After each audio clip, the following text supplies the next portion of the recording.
জানি না তোমার নাম।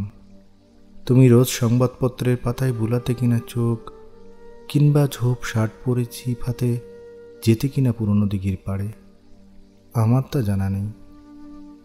সত্যি বলতে কি, ঠিক তোমার বিষয়ে আমি কোনোদিন কারো কাছে কোনো কাহিনী শুনিনি।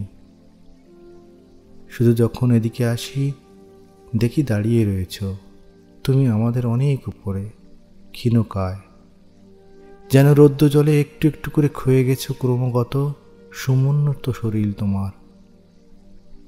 তোমার শপথৃত হস্ত্রদিত বন্দুকের নল ক্যাম্পাসে কাটার মতন দিকচিহ্ন নির্দেশক। একদা জীবিত ছিলে, বস্তুত এখন মৃত। তবু কখনো কখনো মনে হয় তোমার পাথরে বুক ঘন ঘন স্পন্দিত নিঃশ্বাসে। হে অজ্ঞাত বীর, শোনো, তোমার সংগ্রামী স্মৃতি মাছের কাঁটার মতো লেগে আছে আমাদের বিবেকের শীর্ণ গলায় নিয়ত।